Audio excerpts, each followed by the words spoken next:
Olá, boa tarde a você, conectado conosco aqui pelo site Notícias Agrícolas, no ar, boletim de fechamento do mercado, olhando para o que aconteceu com soja, milho e trigo lá na Bolsa de Chicago.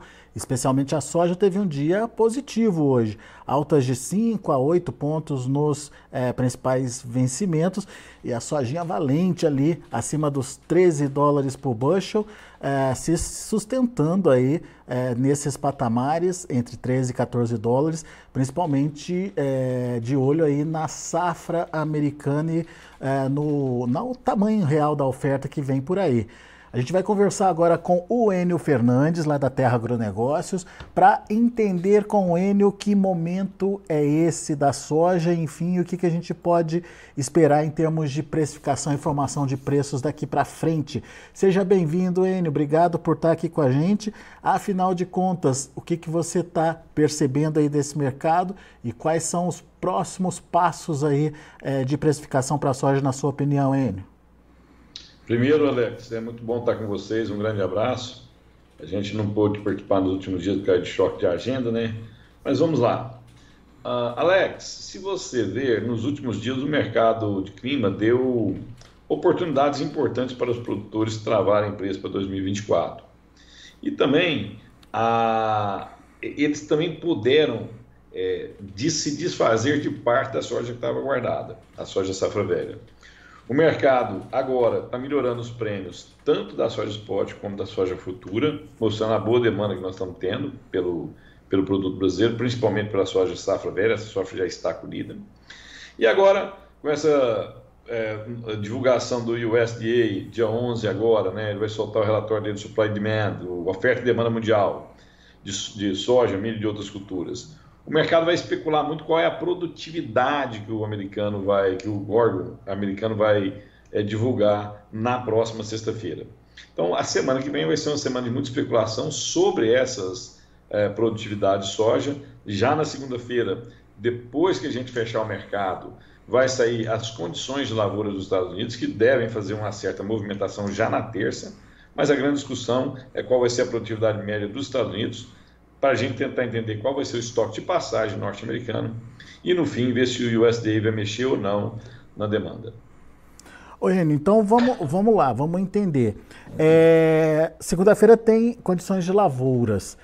Você acha que vem alguma surpresa por aí? As condições de lavouras nos Estados Unidos, elas justificam esse ajuste de produtividade por parte do USDA? Enfim, o que dá para a gente esperar desses movimentos que estão para acontecer na semana que vem?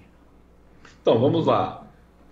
Em teoria, se a gente analisar os dados, nós tivemos vários dias, né, junho e julho extremamente secos, temperaturas muito altas, e o USDA tem mostrado que as qualidades da lavoura estão abaixo, só 51% estão boas e excelentes, abaixo do ano passado e abaixo da média dos últimos 5 anos.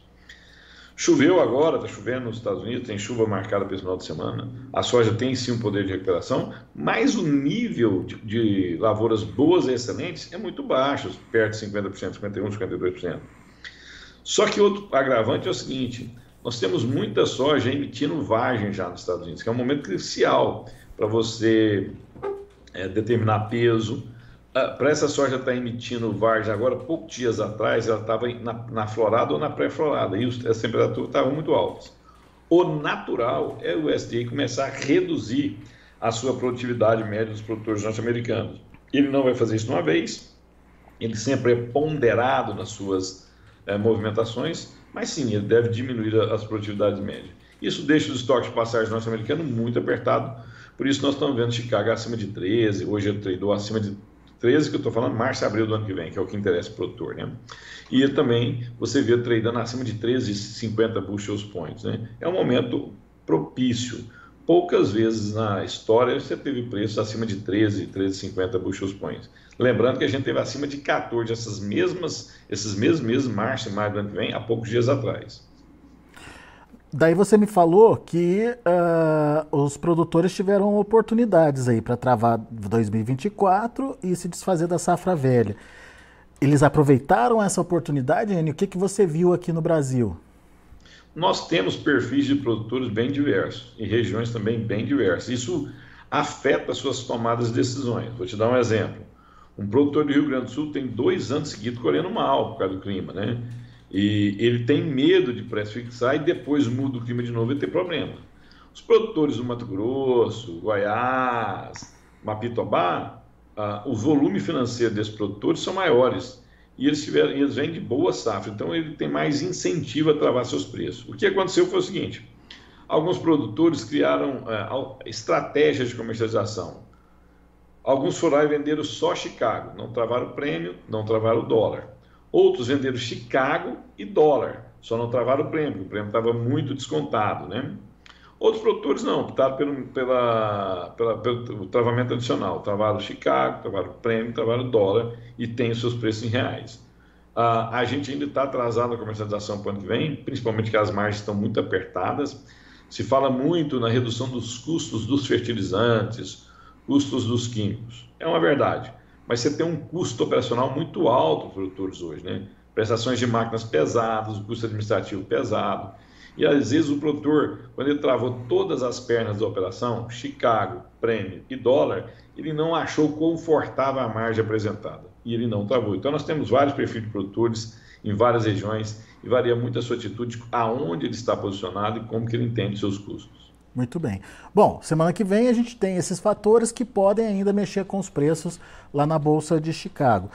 Mas a partir da definição, Enio, seja lá da safra americana, seja lá do preço, da produtividade, enfim, do tamanho do estoque, quais os cenários possíveis daí por diante? E, entraríamos no momento mais arriscado, digamos, aí para o produtor? Intrigante a sua pergunta, mas vamos lá. Na semana que vem, o principal é descobrirmos a produtividade média do americano. O mercado vai especular muito, estão saindo já as primeiras projeções de produtividade, várias casas estão publicando. Mas lembre-se, o relatório do USDA, ele vai sair aqui horário do Brasil, perto da 1h da tarde, né? E o mercado fecha às 3h30. Então, nós vamos ter muita volatilidade depois de sair esse relatório. Já na próxima semana, segunda, terça, nós vamos refletir o que o relatório do USDA apresentou de produtividade de novo, o que interfere nos estoques finais norte-americanos e também interfere na demanda lá nos Estados Unidos, se o USDA vai cortar ou não demanda americana para a soja. Depois desse período da gente assimilar, digerir esse relatório de agosto, que era extremamente importante, o mercado vai olhar a colheita americana, né? Lembro que daqui a poucos dias nós já vamos ter as primeiras áreas sendo colhidas. A safra, por si só, ela tem uma pressão negativa nas cotações. Se vão sair 115, independente do tamanho, né, Enio? Oi? Independente do tamanho dela, né? Independente do tamanho. Se vai sair 115, 112, 117, não sabemos. Mas são mais de 110 milhões de toneladas. E aí você tem, naquele momento, um pressionamento das condições de preço em Chicago. E logo depois nós temos a América do Sul plantando. Em condições normais de plantio, eu tenho o americano em processo de colheita, o brasileiro em processo de plantio, eu tenho muitas notícias negativas a preço. Isso impacta as cotações. Isso é uma certeza? Não, não é uma certeza. Caso os estoques de passagem norte-americanos sejam muito ruins, muito apertados, o mercado vai ficar temerário com a safra brasileira. E ele vai querer entender como vai ser esse começo de plantio. Um plantio facilitado, robusto, chovendo bem em várias principais regiões produtoras do país, você tem um avanço do plantio mais rápido, o mercado tem um menor receio da oferta futura. Aí ele compra paulatinamente para tentar entender a safra. Agora, estoques apertados nos Estados Unidos e qualquer problema no início de plantio, ou no Mato Grosso, ou em Goiás, são os estados que plantam mais cedo do Brasil, chuvas muito irregulares, o mercado vai ficar muito nervoso, o produtor tem oportunidade. O problema é que a gente não pode deixar sempre esperar a próxima produtividade, porque você está tomando um grau de risco muito grande na sua mente. Se por acaso quebrar uma safra no Brasil ou a produtividade média dos Estados Unidos vem baixa e você não vende nada, você pode ter sucesso lá na frente. Mas o Brasil não é um país que quebra a safra constantemente. A América do Sul não é. E a gente teve quebras importantes nos últimos 2 anos, né? Essas quebras não vão ser ad eterno. Então o produtor tem que estar muito atento, com os custos na mão, para saber qual é o preço que cobra o custo dele e aí ele projetar a margem da próxima temporada. Muito bem. Enfim, ele tem que ser estratégico, digamos, nesse momento, para não perder o time da negociação também, né? Excelente seu ponto. 2 anos atrás, você tinha margem extremamente elevadas. Isso me dava o luxo de eu ser mais exigente na margem que eu precisava. Alex, se você olhar agora, se você olhar os custos totais, remuneração da terra, depreciação, custos totais, as margens estão muito apertadas. Logicamente, o produtor que mantém área própria, o produtor que não foi no mercado financeiro de captar recursos, ele tem uma vantagem competitiva muito forte. Os arrendos estão muito caros e os juros sobre o capital, o preço do dinheiro está muito elevado. Então, esse produtor tem uma vantagem competitiva extremamente robusta.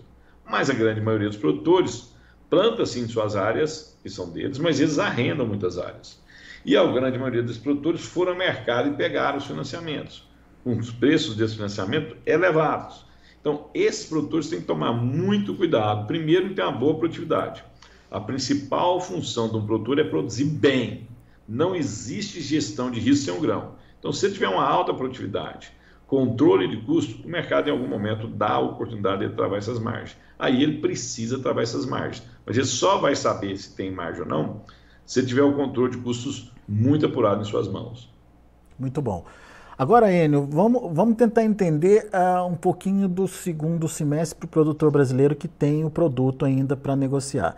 Geralmente, o segundo semestre ele tem a tendência de ter um mercado interno absorvendo ali aquele resto de soja, né, que fica para ser negociado para o final do ano. Como é que vai ser esse ano, Enio? A gente teve aí uma grande safra, uma safra recorde. A gente teve no início dos negócios um atraso na comercialização. Não sei se a comercialização já voltou aí ao seu percentual normal aí dos últimos anos, mas enfim, mesmo que em percentual a gente tenha o mesmo percentual de anos anteriores, o volume de soja tende a ser maior por causa da quantidade, né, de soja colhida. Como é que vai ser esse segundo semestre? Teremos prêmios, teremos disputa pela soja? Tem demanda interna ajudando aí, Enio? Bom, vamos lá. Nós vamos fazer esse comentário, a gente precisa ter um corte, né? Porque senão a pessoa pode confundir com os preços do início do ano. Nós tínhamos um preço muito elevado, depois os preços cederam fortemente, todos estão lembrados. Neste cenário, após a queda dos preços, vários analistas, várias casas, várias consultorias afirmaram que o melhor momento seria entre agosto e setembro, porque nesse período parte da soja já estava exportada e as tradings iam buscar esse produto. Até mesmo quem esmaga a soja para fazer farelo e óleo, ele não tinha como carregar toda a posição dele até o final do ano. Então ele carregou o máximo, fez estoque no máximo, aqueles preços competitivos para o demandador, para quem precisa do grão, um tempo atrás. Agora os preços estão mudando. Nós tínhamos prêmios negativos de 100 abaixo, 120 abaixo, chegamos a ter 200 abaixo, né? 220 abaixo. Agora inverteu. Você tem preço 160 acima, 150 acima, 170 acima. Se eu estou pagando 150 acima da cotação de Chicago, que está acima de 14 bushels points, é lógico que a gente tem demanda. O problema é que daqui para frente nós vamos começar a exportar, já estamos começando a exportar maciçamente soja, né? Maciçamente milho, maciçamente açúcar. É natural que os volumes exportados de soja reduzam, porque agora ela vai dividir essas exportações com milho e açúcar. O espaço tem 3 grandes competidores aí. Então, é natural que, principalmente com milho, né? Então, é natural que as exportações comecem a diminuir mês a mês. Mas nós aqui da Terra Agronegócio acreditamos em exportações muito próximas de 96, talvez até 97 milhões de toneladas. Qualquer número entre 95, 50 e 97 milhões de toneladas são números importantes. E os produtores que estão com essa soja na mão, em regiões que a logística favorece bastante, logicamente eles vão ter resultado nessas comercializações. O risco dele é ele não esperar ad eterno para vender essa soja. Quando ele chegar no mercado, o mercado já mudou o foco, já está exportando muito milho, está exportando outros produtos e não tem tanto interesse de exportar soja porque já se abasteceram. Lembrando também que nós vamos ter lá na frente a colheita norte-americana. A soja americana chega no mercado, em teoria, ela vai ganhar competitividade frente à soja brasileira, ou seja, vai ficar mais barata que a soja brasileira, a não ser que o relatório do USDA de oferta e demanda mundial dessa próxima sexta-feira seja tão negativo que pressione tanto os estoques que os preços continuem a subir, e aí o produtor americano para de vender, o brasileiro vai vender paulatinamente. Mas, em condições normais, o cenário que eu descrevi é o que deve acontecer. Boa demanda até o momento de chegar a safra dos Estados Unidos. No mercado interno também temos processadoras aí dispostas a comprar no segundo semestre, ou elas já estariam abastecidas? Elas não estão abastecidas até dezembro, e a processadora ela tem interesse ou não da margem obtida. Nos atuais preços do farelo, nos atuais preços principalmente do óleo de soja, as margens são boas, elas vão ter interesse. Lembre-se também que nós temos um buraco aí, você viu, as exportações de soja, de farelo nos Estados Unidos foram positivas, as exportações brasileiras de farelo estão positivas, porque nós tivemos um recuo muito forte da Argentina, né? Então, e de novo, petróleo subindo acima de 80 dólares o barril, o West Texas Intermediate também subindo, ou seja, hoje as margens são positivas, eles vão ter interesse de operar. Muito bem. Bom, então, produtor que está ouvindo a gente, tem que ser estratégico, tem que prestar atenção nas oportunidades, enfim, os atuais preços são interessantes para quem ainda precisa avançar com as negociações. Temos um cenário de atenção apenas a partir do momento que tiver definida aí a safra americana e a safra americana tiver no mercado e concomitantemente aí com a safra brasileira ainda sendo negociada, daí a gente pode ter aí uma possibilidade de barrigada nos preços. Daí quando que começa a interferência da safra sul-americana, na sua opinião, Enio? E se esse ano a safra sul-americana tem peso para mudar patamar de preços em Chicago? Tem muito. Lembre-se, nós estamos em agosto, o Mato Grosso começa a plantar dia 15 de setembro. Goiás começa a plantar dia 25 de setembro. Se chover, os produtores vão a campo. Outra coisa que a gente tem que lembrar, nós tivemos duas safras seguidas de perdas muito importantes, 25 milhões, Rio Grande do Sul, Paraná, Santa Catarina perdendo muita soja, depois a Argentina perdendo muita soja. Isso não é corriqueiro, normal, né? O normal é uma produção saudável. Então, a Argentina, se ela sair de 21 para no mínimo 48, ela mais que dobra a sua produção. O Brasil, se você só recuperar o que os Estados Unidos perdeu, nós vamos chegar fácil acima de 160 milhões de toneladas, né? Então, se você está vendo isso, o comprador também está vendo isso. Então, o comprador está inseguro agora porque os estoques americanos estão muito apertados, a indefinição da safra nos Estados Unidos, já se sabe que ela vai ser uma safra menor, mas depois que isso for colocado sobre a mesa, os olhos vão virar para a América do Sul. No final de setembro, outubro, está todo mundo olhando aqui e o americano está colhendo. Então, em condições normais, é de se esperar preços menores de soja. Muito bom. Tá aí uma análise completa, os cenários possíveis, enfim, as tendências de preços aí para você que nos acompanha aqui no Notícias Agrícolas.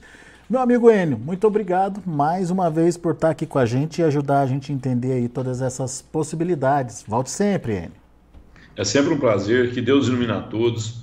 Uma grande finalização de colheita de segunda safra de milho, uma fantástica próxima safra de soja. Um abraço, tchau, tchau. Valeu, Enio, obrigado.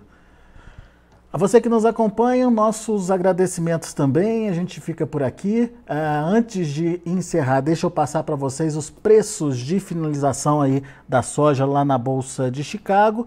A gente vai entender um pouquinho de como esse mercado se comportou. Vamos lá. Para agosto, 14 dólares e 44 centes por bushel, uma alta de 15 pontos mais 25. Para setembro, 13 dólares e 87 centes por bushel, 5 pontos de alta. Novembro, 13 dólares e 33 centes por bushel, 8 de alta. E janeiro, 13 dólares e 42 centes por bushel, 8,5 de elevação. São os números da soja. Vamos ver agora o milho. Para setembro, 4 dólares e 84 centes por bushel, também com alta de 3,5 pontos. Para dezembro, 4,97, 3,75 de alta. Para março, 5 dólares e 10 centes por bushel, 3,25 de elevação. E o maio fechou com 3 de alta a 5 dólares e 18 centes por bushel. Na sequência, temos também as cotações e o encerramento aí do trigo. Setembro, 6 dólares e 33 centes por bushel, 6 de alta. Dezembro, 6 dólares e 60 centes por bushel, 5,25 de elevação. O março, 6 dólares e 86 centes por bushel, 4,5 de alta. E o maio, 7 dólares por bushel, subindo 3 pontos mais 25. São os números já de fechamento do mercado lá na Bolsa de Chicago nessa sexta-feira. Semana que vem, portanto, uma semana importante, decisiva, com informações que podem aí mudar o rumo dos preços da soja. Vamos ficar atentos a elas. Entre essas informações, o relatório de oferta e demanda do Departamento de Agricultura dos Estados Unidos previsto para divulgação na próxima sexta-feira. Iniciando a semana tem o relatório de condições de lavouras lá nos Estados Unidos, para a gente monitorar a qualidade das lavouras por lá e, obviamente, a expectativa do mercado em relação à produtividade americana, ao tamanho dos estoques finais lá nos Estados Unidos e se, de fato, a demanda ela vai se sentir aí animada em voltar para o mercado diante de condições mais restritas de oferta. Todas essas expectativas talvez a gente consiga entender aí já na semana que vem. Daqui a pouco a gente volta com outras informações e mais destaques. Continue com a gente.